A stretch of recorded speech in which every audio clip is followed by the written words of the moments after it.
Hello guys, welcome back to my channel Rupali dot Ganesh. কেমন আছো সবাই? আশা করছি ভালো আছো। তো সবাইকে গুড মর্নিং। আর এই যে দেখতে পাচ্ছ, বাবু কিন্তু রেডি হয়ে পড়ছে স্কুলে যাওয়ার জন্য।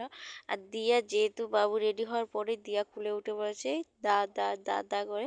তো দিয়াকে এখানে ঠান্ডার জন্য একটু রেডি টেডি করে করে দিয়েছি। তো এখানে জুতাটা পরে তো বাবু বললাম একটু বাইরে নিয়ে যাও, বাইরের একটু দৃশ্যগুলো দেখায়।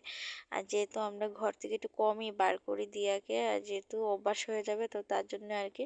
তো জাস্ট সকালবেলা একটু ঘুরাই আর মাঝে মধ্যে বিকালবেলা। তো যাই এখানে সকালবেলা একটু রৌদ্র উঠেছে তার জন্য একটু বাইরে বার করছিলাম। আর দেখতে পাচ্ছ এই যে বাবু এখানে কুলে নিয়ে একটু ঘোরাঘুরি করছিল। তারপরে এই যে একটু করছিলাম। তো যাই এখানে কুলে নিয়ে দিয়ে এখানে তারপরে এই যে কুলে নিয়ে এখনো বসে আছে, তো দাদার কুল থেকে আসবে না। আর দিয়ে আর এখানে এই যে দেখতে পাচ্ছ লেপ, ওই যে লেপ সেলাই করে লেপালা মানুষগুলো আসছিল। তো তার জন্য আর কি। তো এখানে আমি একে দাঁড়িয়ে আছিলাম, তো ওর পাপা বলছিল আমাকে দাও, একটু ব্রাশটা দাও। তারপর ওর পাপা এখানে হাঁটাহাঁটি করছিল, বলছিল যে আমার ব্রাশটা তাড়াতাড়ি দাও, সব কিছু হাতে তুলে দিতে হয়, তো তাই জন্য আর কি। তো যাই হোক, তারপর এখানে দিয়াকে এখানে তার পাপাকে ব্রাশ টাশ দিয়ে চলে আসলাম দিয়ার জন্য। তো দিয়াকে এখানে শুয়ে রেখে দিয়েছি। এই যে দেখতে পাচ্ছ দিয়া কিন্তু একদম শুয়ে আছে। আর দিয়াকে জল খাইয়ে দিচ্ছি, জল খাচ্ছিল না। তারপর চাটা খেয়ে ওরা গেছে, দিয়ে বাবু গেছে গিয়ে স্কুলে, আর দিয়ার পাপা তো লাইনে গিয়েছে, তো তার জন্য আর কি করতে পারছিলাম। তারপর কি করব, আমার কাজ এখন আমার শুরু করতে দিতে লাগবে। তো আমার এখানে কাপড়গুলো ভিজিয়ে নিলাম। আর এই যে দেখতে পাচ্ছ অনেকগুলো কাপড়, যেহেতু গতকালকে কাপড় ধোয়া হয়নি, তো তার জন্য আর কি কাপড় একদিন পর পর কাপড় ধুলে আর কি অনেকটা কাপড় হয়ে যায়। আর না ধরলেও কিছু করার নেই। তারপর আমি কাপড় ভিজিয়ে রেখে, যেহেতু চুলা একটা বানিয়েছিলাম, তো সেই চুলাটা আর কি ভালো করে একটু লেপে টেপে নিলাম আর কি।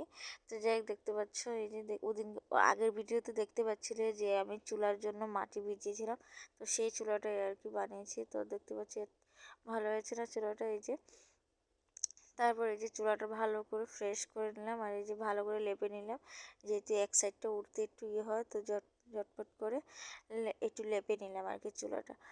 আর এই যে মানে চুলাটা এত মাটি দিয়ে ভালো করে না হলে এক সাইড নিচে হয়ে গিয়েছিলো, তো তার জন্য আর কি চুলাটা ভালো করে লেপে টেপে ফ্রেশ করে নেবো। তারপর তো কাপড় ধুবো, তার জন্য আর কি যে ভাবলাম যে না চুলাটারে আর কি ঠিক করে নিই। তারপর এই যে চুলা প্রায় মোছা লেপার শেষ আমার, মানে ভালো করে মাটি দিয়ে গুঁড়িয়ে নিয়েছি। তারপর আমি হাত টুট ধুয়ে নিলাম। আর ধুয়ে যে চলে যায়, মানে কাপড়গুলো আমি ভিজিয়ে রেখেছিলাম প্রায় আধা ঘন্টার মতন এখানে।